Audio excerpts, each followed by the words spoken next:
Our next speaker hardly needs an introduction. He is an award-winning science journalist and author, former fellow of the Safra Center for Ethics at Harvard University, and founder of the highly influential e-magazine Mad in America. He is author of 5 books, including the highly acclaimed Mad in America and Anatomy of an Epidemic. His articles in psychiatry and the pharmaceutical industry have garnered many national awards, including the George Polk Award for Medical Writing and the National Association of Science Writers Award. Finally, he was finalist for the Pulitzer Prize for a series he co-wrote for the Boston Globe on the abuse of mental patients in research settings. In short, these accolades and many others besides mark our next speaker as one of the most important and influential critics of psychiatry alive today. Please join me in warmly welcoming Robert Whitaker.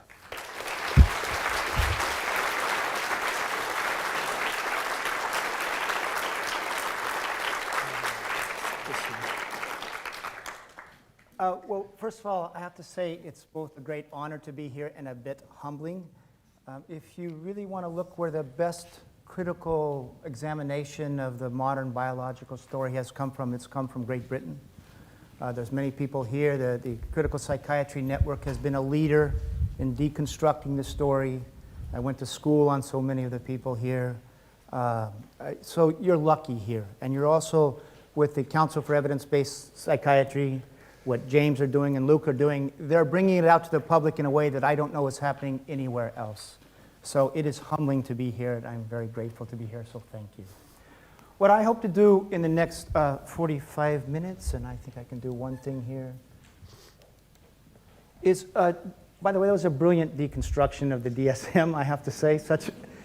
It shows the ludicrous nature of it. I mean, it's just really well done. It was really brilliant. What I hope to do in the next 45 minutes is look a bit about the story around the narrative around psychiatric drugs. What is the common narrative? And then really give you a counter-narrative, and hopefully in this 45 minutes even get a bit of a sense of how we can think about this question of whether psychiatric drugs do more harm than good or not, and look what science, how can we review the scientific literature to gain some insight into that question. So what's the common wisdom? This is a quote from Edward Shorter, who is a well-known historian of psychiatry from the University of Toronto. And what he says is that in 1950s, a new drug came into asylum medicine. The chemical name is chlorpromazine. I think it was known as Lordactyl here in Europe. And he says this drug arrives and it initiates a revolution comparable to the introduction of penicillin in general medicine. Now, there have been few things as important in the advance of medicine in the 20th century as the introduction of penicillin into general medicine. In fact, some people think that helped us win, the Allies win World War II. And of course, what does penicillin do? It cures bacterial infections very quickly. So he's saying this is the equivalent great leap forward. Now, if you go to this story of progress, and this is the general narrative that drives our understanding of psychiatric drugs, it goes like this. This is remembered as, chlorpromazine is remembered today as the first antipsychotic. And you hear the word antipsychotic?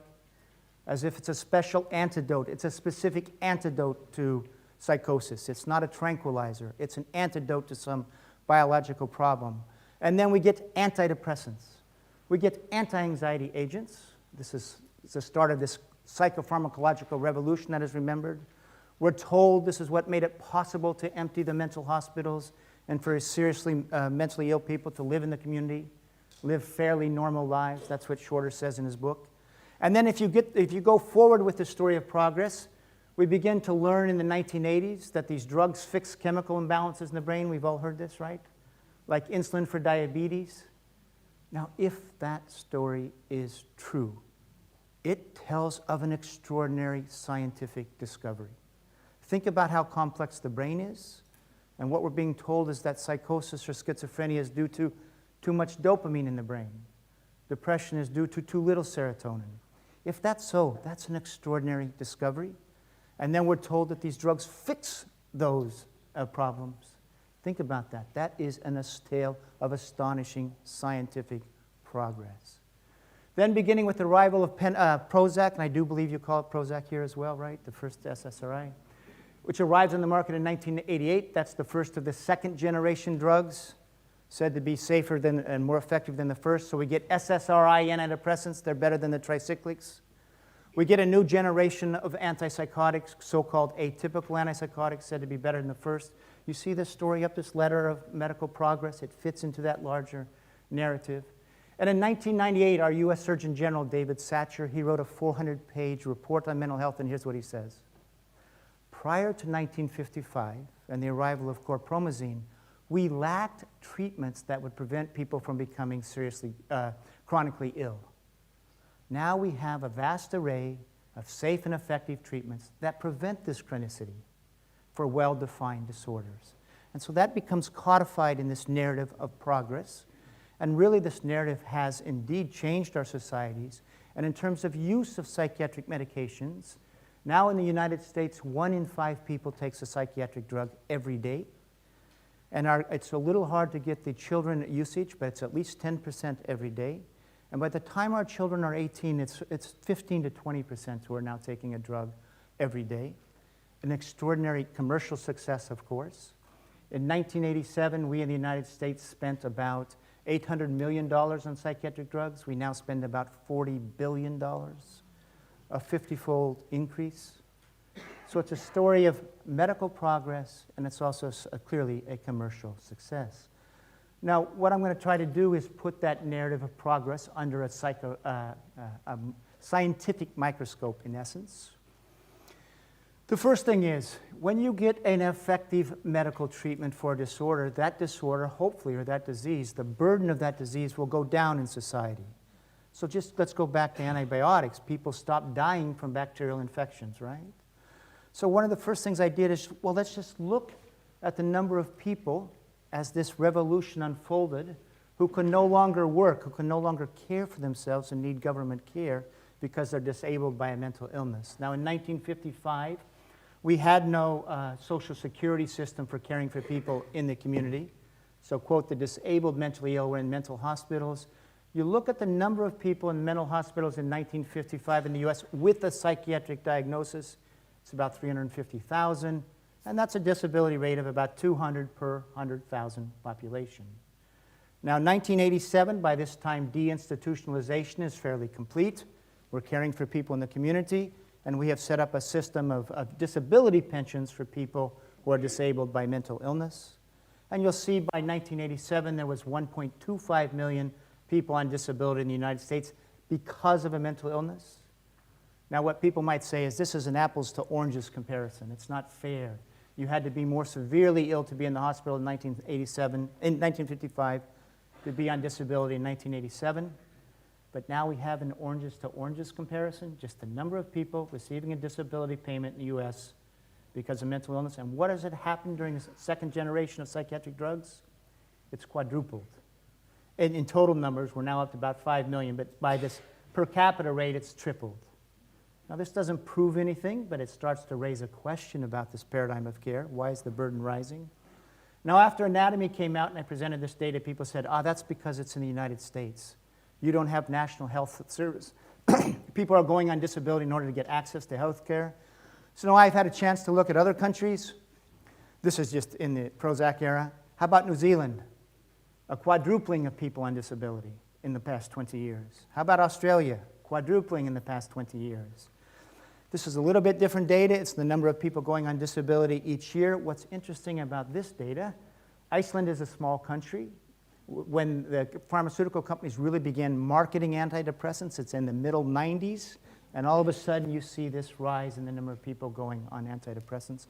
By the way, the disability numbers are not being driven by psychotic disorders, it's being driven by affective disorders, depression, and in the United States at least by bipolar. And I don't have the Britain data. Joanne Moncrief has done some of this work. You're seeing a big rise in the number of days lost to disability due to depression in Britain as well. Here's new cases of disability in Denmark. You'll see that the number of new cases has tripled in the last 12 years. This is Sweden.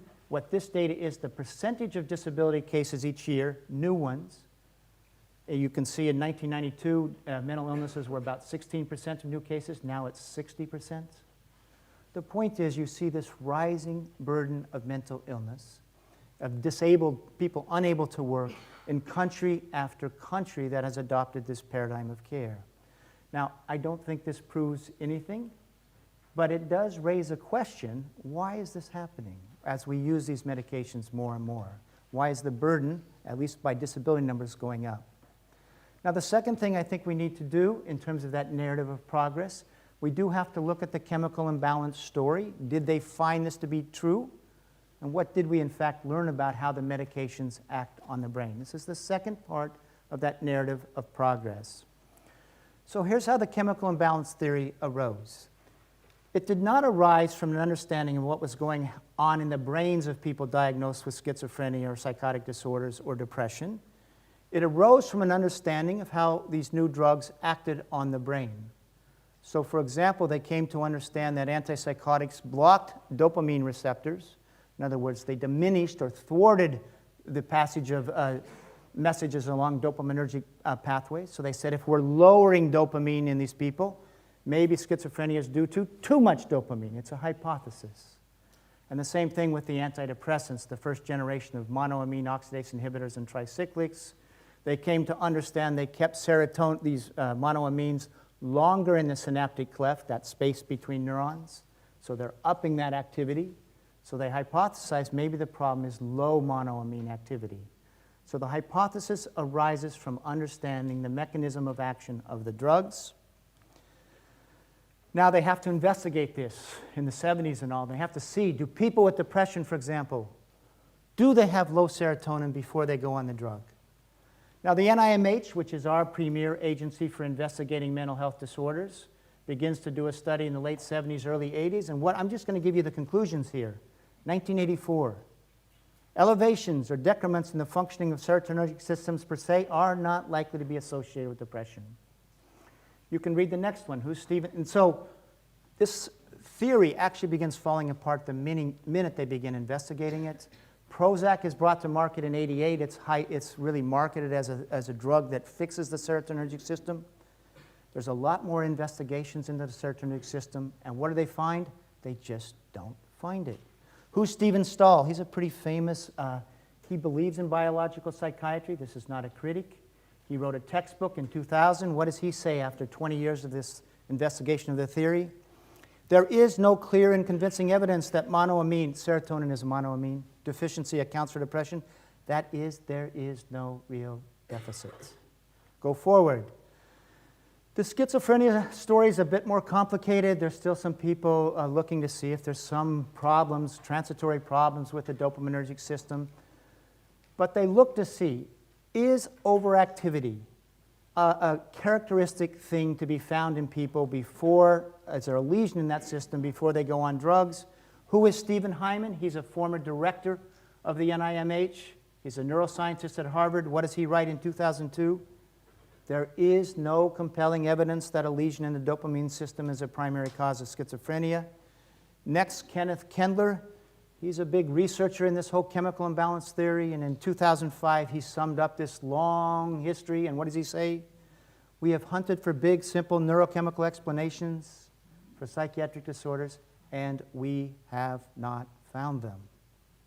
And this is my favorite quote now. Now what is happening, at least among American psychiatry, since this chemical imbalance theory has collapsed, we have many psychiatrists saying, we never said that.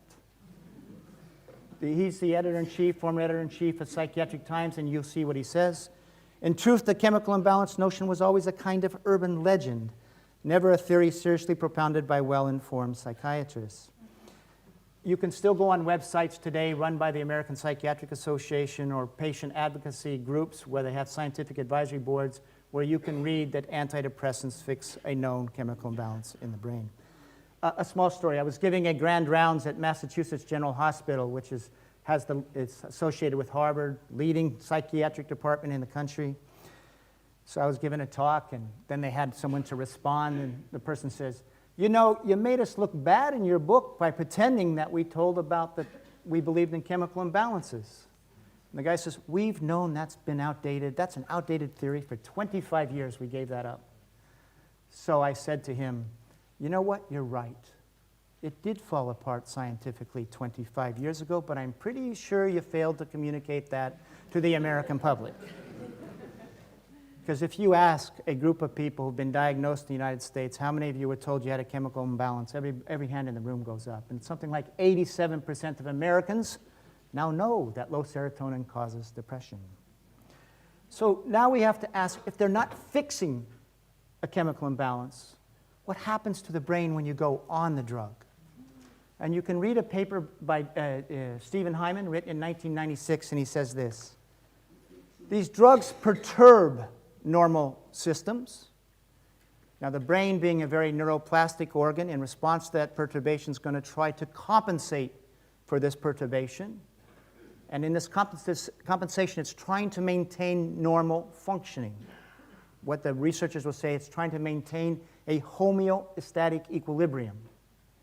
And look what he concludes. The chronic administration of these drugs cause substantial and long-lasting alterations in neural function. After a few weeks, the person's brain is now functioning in a manner that is, quote, qualitatively as well as quantitatively different from the normal state. So we have over here in the conventional narrative a story of drugs that fix an abnormality. We go in the scientific literature, and what we found is no known pathology. That doesn't mean there may not be a pathology in some people, but we don't know what it is. And we find that the drugs actually create abnormalities. And here's just a quick look at how this is done. So how do neurons communicate in the brain? You have a presynaptic neuron that releases a neurotransmitter, a molecule like serotonin or dopamine, into the tiny gap between neurons, which we call the synaptic cleft. Then that molecule binds with receptors on the receiving neuron, which we call the postsynaptic neuron. We say that molecule fits into those receptors like a key into the lock. Have you heard all that metaphor? Okay, so what does an antipsychotic do?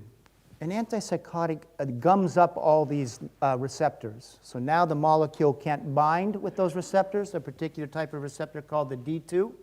You're thwarting it. So what does the brain do when you go on an antipsychotic? It increases. It tries to become extra sensitive to dopamine. And you can see why. The drug is acting as a brake, so what does your brain do? It tries to put down the accelerator, okay? You can see what. And that's going to be a sort of a universal understanding of drugs. You go on an antidepressant. It ups serotonergic activity. It's acting as an accelerator. What's your brain going to do? It's going to dial down its serotonergic receptors. The presynaptic neurons are going to put out less serotonin for a brief period of time. That compensatory adaptation may break down, but then the receiving neurons are actually going to decrease their density of serotonergic receptors. So here's the irony. Investigators did not find that chemical imbalances are known causes of mental disorders. But after you go on a drug, you actually end up physiologically with the very abnormality hypothesized to cause the problem in the first place.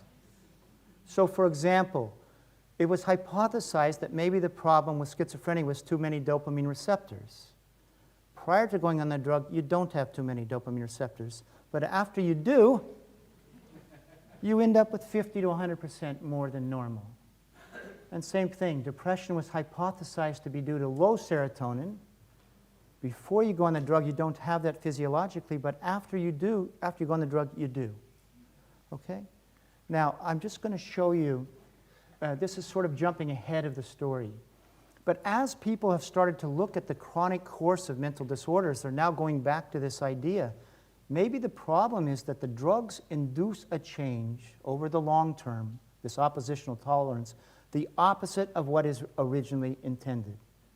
Okay, it's becoming sort of a universal concern. And this person, well-known mood disorders person who used to work for Eli Lilly, so this is not a critic, okay? Continued drug treatment may induce processes that are the opposite of what the medication originally produced. This may cause a worsening of the illness, continue for a period of time after discontinuing the medication, and may not be reversible. Now, one of the things that you've heard here, and Luke has spoken about, your story is public, so I think it's okay, is these protracted withdrawal symptoms. say from benzodiazepines. And this might be the mechanism for explaining it, is that your brain's not renormalizing, okay? Which tells you that going on a drug in the first place can be a profound thing to do. Oh, and I have to caution here. This is not meant to be a medical advice talk. It's just looking at, in a big picture, what is science telling us about? And it's a way for society to have an informed discussion. But it shouldn't be taken for advice for anybody on an individual level. Okay, now the last thing I'll do here is we'll look at the evidence base for the use of antipsychotics, short-term and then long-term. Why antipsychotics?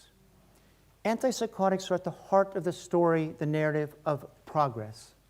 These are the drugs that made it possible to empty the asylums. They're the best studied class of drugs. They're also the class of drugs that are seen as beyond doubt. We know these drugs help people long term. We know they're essential. At least in the United States, not only are you supposed to take them forever, to not give them forever is seen as bad medicine, negligent medicine. So if any class of drugs should have a clear story in the scientific literature that they provide a long-term benefit, it should be this class of drugs. So as you can see, I'm a journalist. I'm not a medical expert. I'm not an academic, actually. I'm just a journalist. So what is my first, if I'm going to raise this question, how do medications affect people long term? What's my first responsibility? Is to find out what is the evidence base for this class of drugs. And it's three parts. One, people come into emergency rooms. They did studies in the 50s and 60s. Half are put on drug, half are put on placebo. The drug group has a greater diminishment of psychotic symptoms over 6 weeks than the placebo group. Now, as Peter may say, there are flaws with these studies, but I don't want to get into this right now. So that becomes the evidence for short-term use, okay? They diminish psychotic symptoms better than placebo over the short term. Now, imagine you're a doctor in the 50s and 60s. You have patients on these drugs. What's your next question? How long should I use them, right? I've got them on. Now, how long? So they ran studies designed like this. They took that subset of people who were good responders to the drugs, and it has to be the good responders because you need people who are the symptoms under control. Half are going to be maintained on the drug. Half are going to be withdrawn abruptly from the drug. And with great regularity, this group that was withdrawn from the drug relapsed at a higher rate. So researchers said, see, you take away the drug and the disease returns. Staying on the drug reduces the long-term risk of relapse. And that today is still cited as the evidence for maintaining people on drugs is the relapse studies. Now, the third bit of evidence, I think, actually is clinical experience. You're a doctor. A person comes into the emergency room. You give them the drug. The symptoms abate. You see it works, right?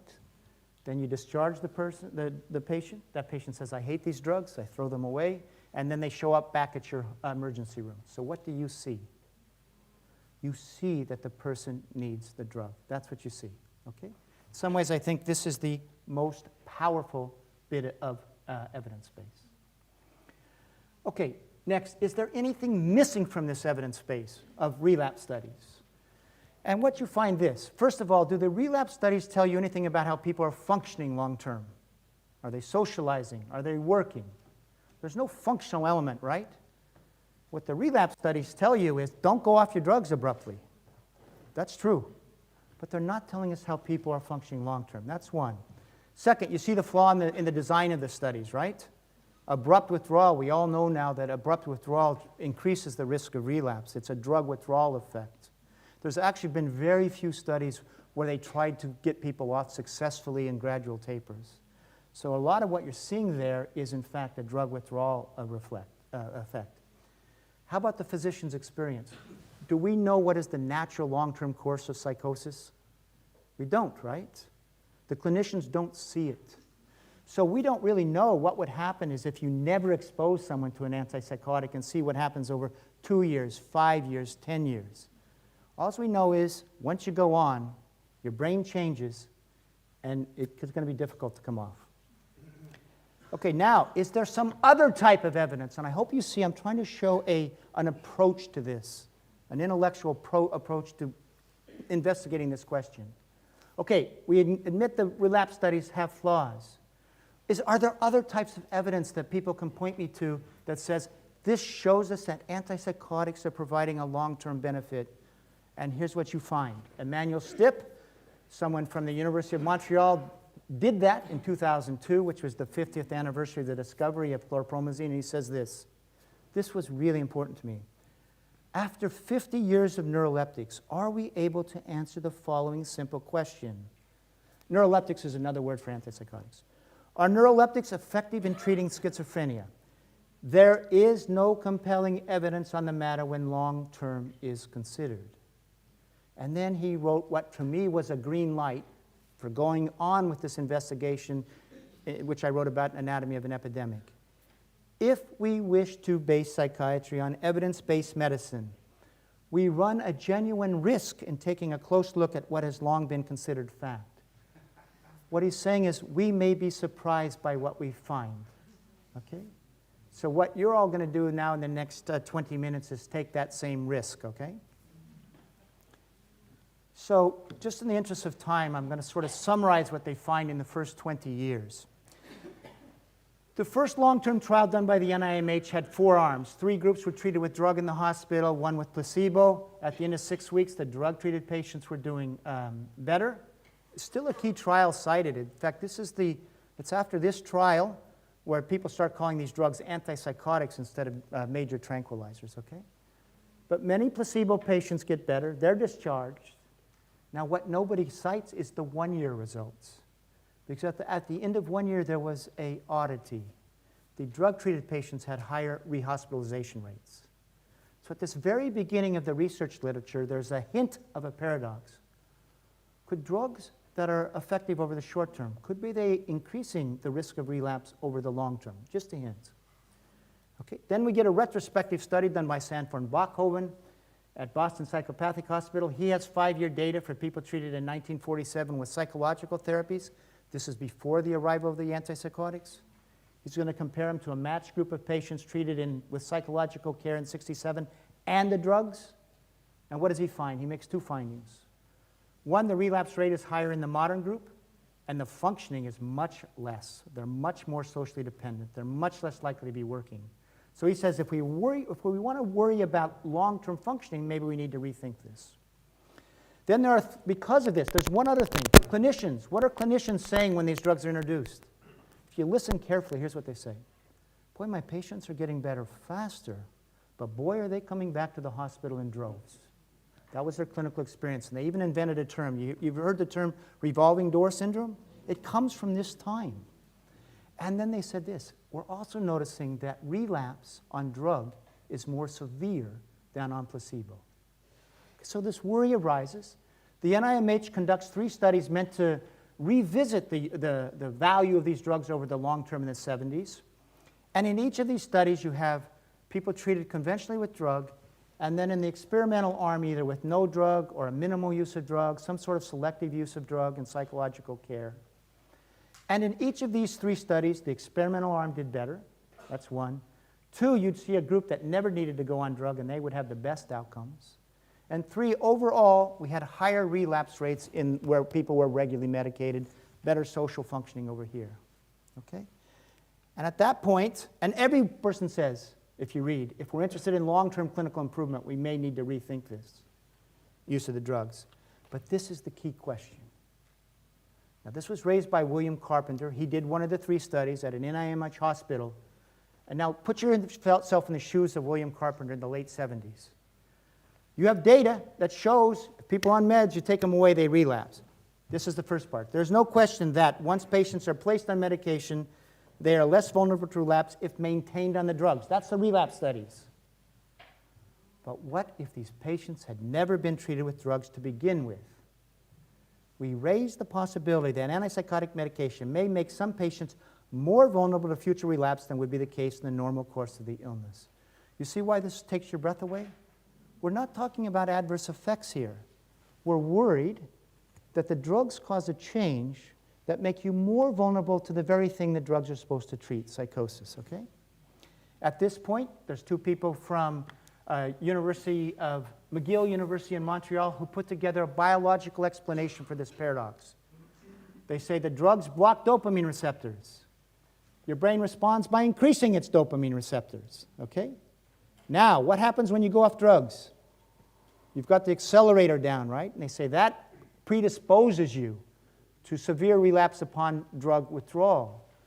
But they also said the fact that you have this increase in dopamine receptors may eventually lead to a tardive or more chronic psychosis. Okay? And you'll see this.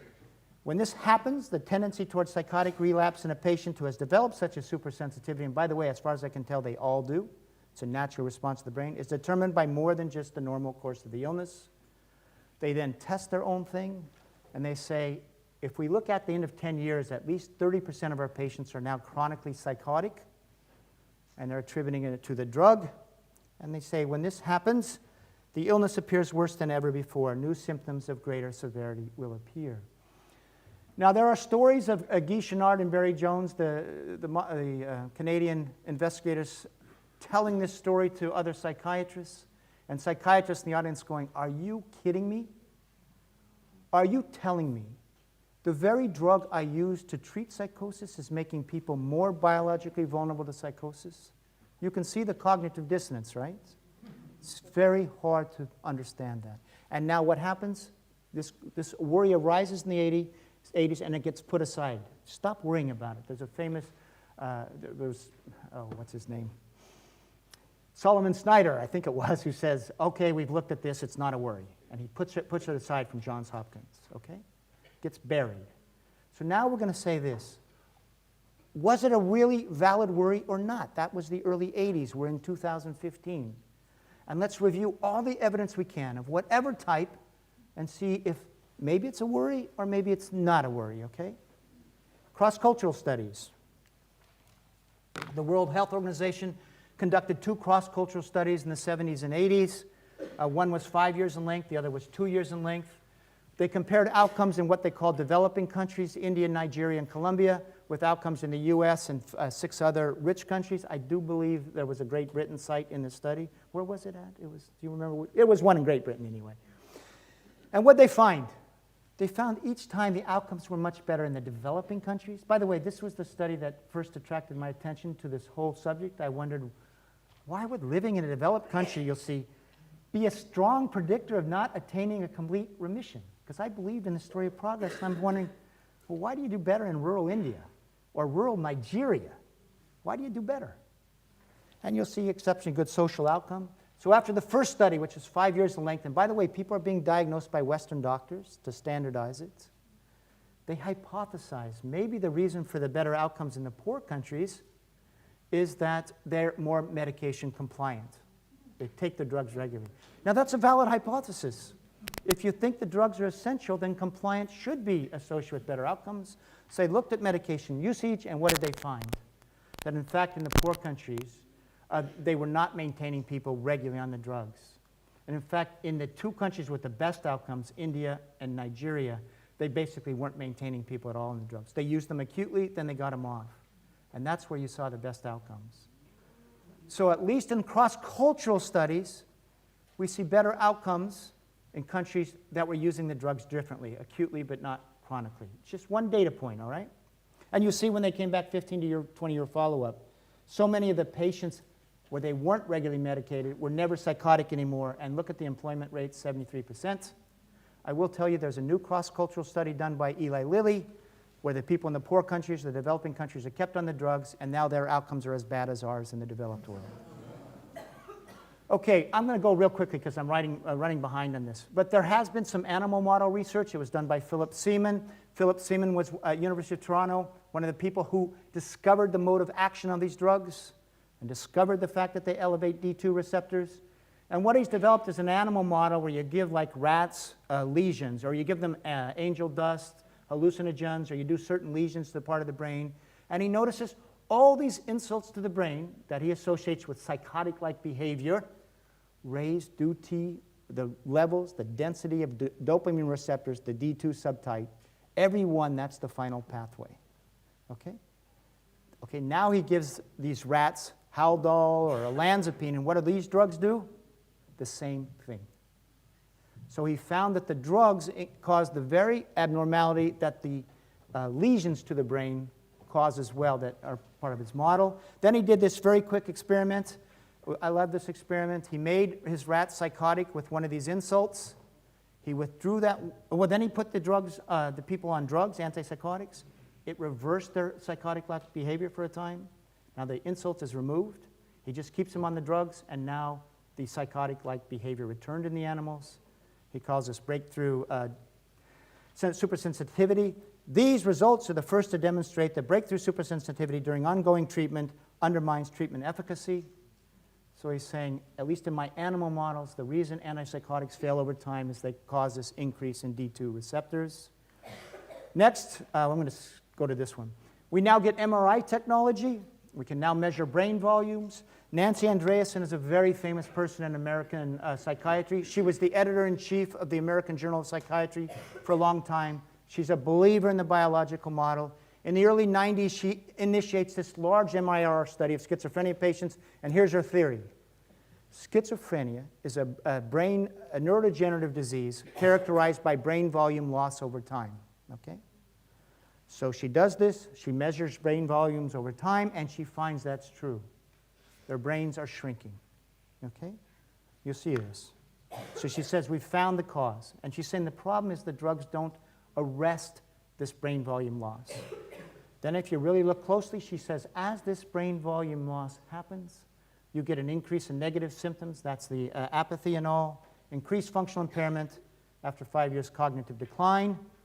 But then the problem is, if you give these drugs to monkeys, you see the same thing. New drugs, old drugs, you see this brain volume loss. I presume the monkeys do not have schizophrenia. So it's drug-caused. So now she looks at this, and what does she say? Yes, this shrinkage is drug-related. Use of the old drugs, the new drugs, clozapine, all associated with smaller brain tissue volumes. Severity of illness, substance abuse had minimal or no effect. Here's what people are saying today. Maybe there is some brain shrinkage loss that is related to trauma, whatever you want to be. You may see some, in fact, at baseline before you go on the drug. But at the very least, then what drugs are doing is exacerbating that process. So think about what you're seeing here. Drug comes in, causes a morphological change, and as that morphological change happens, you're getting worse negative symptoms and greater cognitive impairment. That's really a pretty clear model of an iatrogenic effect. You'll just see here, it causes the prefrontal cortex to slowly atrophy. This is Nancy Andreasen. So you see the data points we're adding, cross-cultural studies, animal models. Now we have an MRI technology. There's more evidence on this. I'm just going fast. Germans just reviewed this body of literature. Said there's great evidence for this. And it says these brain volume loss seems to depend on cumulative dosage and can exert adverse effects on neurocognition, negative and positive systems, and psychosocial functioning. In other words, this brain volume loss is causing worse functioning. Okay? This is the best prospective long-term study we have. It's done by Martin Harrow, a psychologist at the University of Illinois, along with a psychiatrist named Thomas Job. Here's its design. They enrolled 200 psychotic patients, and you'll see many of them are first episode. They're young, so we're getting them early in the course of the disorder. And everybody's going to be treated in the hospital with drugs. Then they're going to be discharged, and he's just going to follow them at 2, 4.5, 7, 10, 15, 20 years. At each follow-up, he's going to see, are they asymptomatic? How's their social functioning? And are they using meds? And the hypothesis is those who take themselves off meds are going to do horribly. He expects to find them in jail, just psychotic. This is, in essence, meant to be a long-term study expected to show why you have to stay on the drugs. Now, by the way, at the end of 15 years, of the 200 patients he enrolled, he still had 145 patients in his study. Any of you who've done research, that is a very good inclusion rate at the end of 15 years. This is really an interesting piece. At 2 years, he ends up with 64 schizophrenia patients at the end of 15 years and 81 with milder disorders. He also ends up with a group by end of 2 years is off meds, stays off meds all the time, and then there's another group of schizophrenia patients that is on meds and is compliant through the 20 years. And you will notice here, if I knew how to use this, but notice that at 2 years, the people off medication are still psychotic. It's not that they got better on the drugs. They're not well. Okay? There's really no difference. Then look what happens between 2 and 4.5 years. This is the only place in the research literature you see this longer healing process off meds. The relapse studies don't capture this, right? Relapse studies, you're on drugs, you come off, and you relapse. But you see this longer healing process?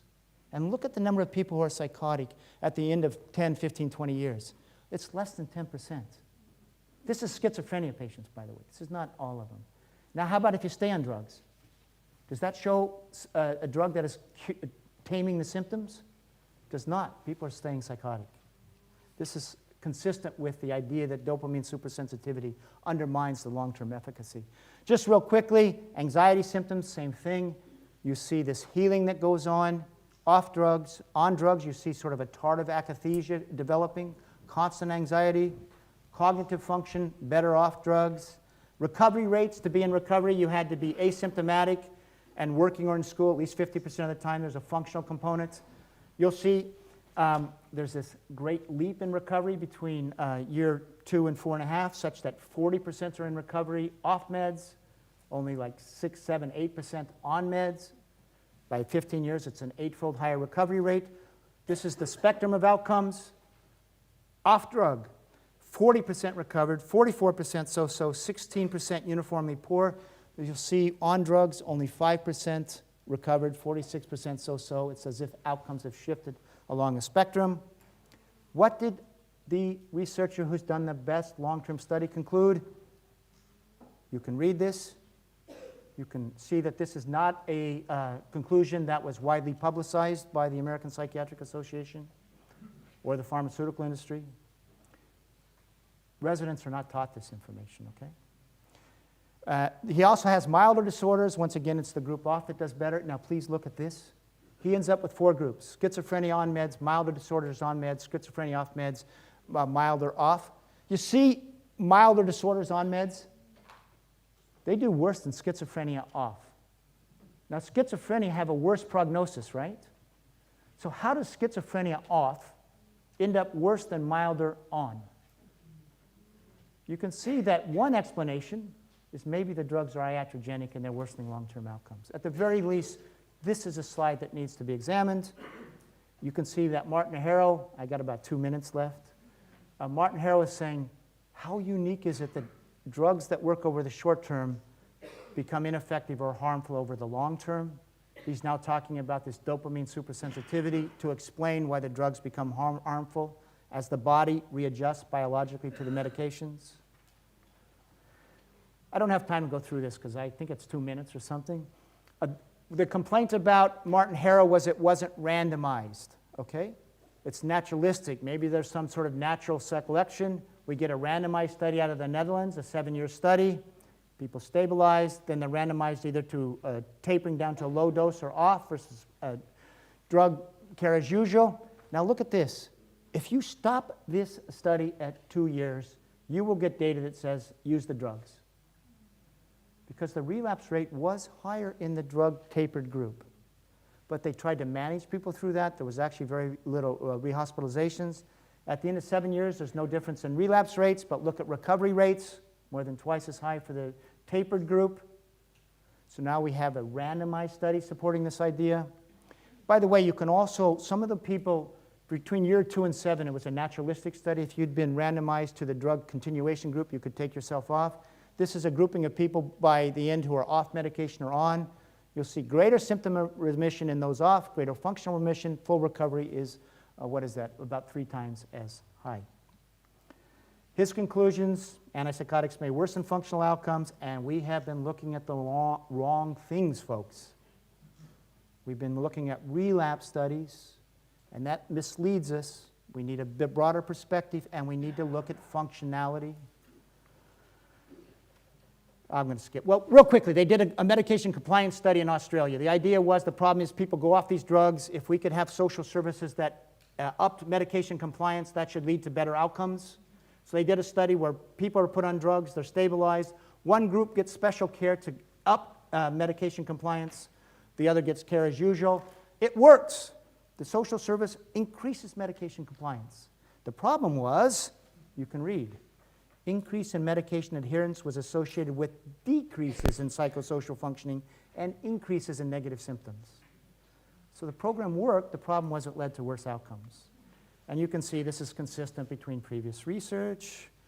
You'll see now British Journal. Now, when I published Anatomy of an Epidemic in 2010, it was considered heresy to suggest that scientific literature showed, or at least raised the question, that these drugs were impairing long-term outcomes on the whole.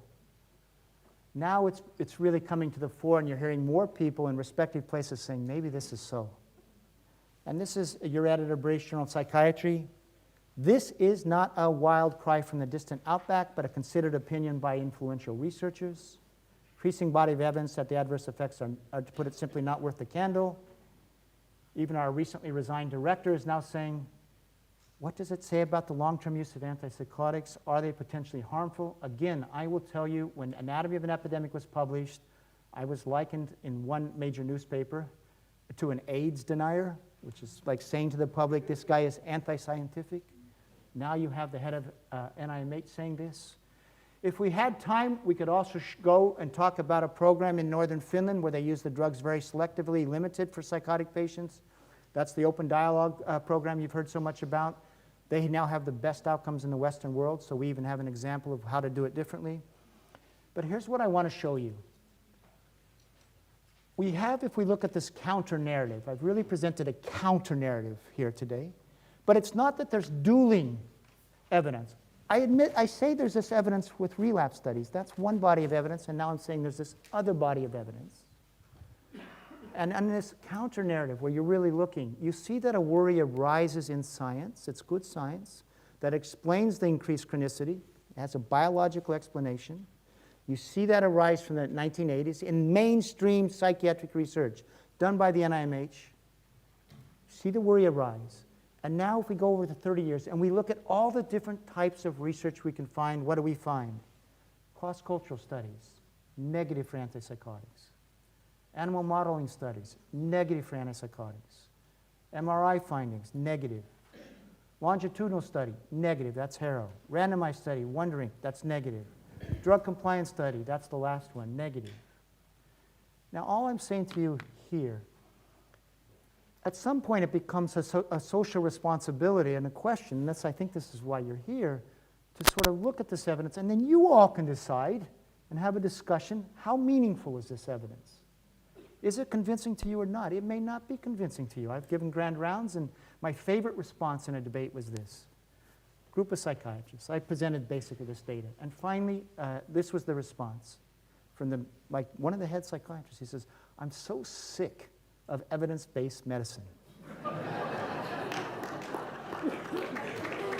He did.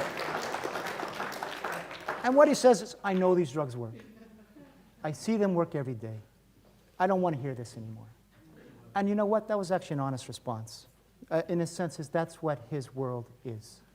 So anyway, what I hope you see in this last, I've gone over 5 minutes here, is at the very least, there's a body of information out there that needs to be known, both in the psychiatric community and larger, and we need to discuss this. And I think ultimately what it will lead to is, can we figure out a use for these drugs, much more limited, like they have done in open dialogue, that produces so much better results. And this is actually an optimistic story. You remember that healing you saw between year 2 and 4.5? What you're really seeing here is a natural resilience, a natural capacity to recover. And imagine if we supported that.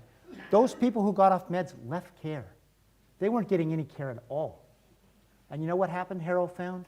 They disappeared into society, those who got off successfully.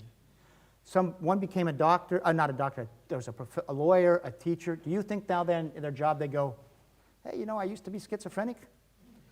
They disappear. And what we're really seeing here in this is a possibility of having much greater improved outcomes. So thank you.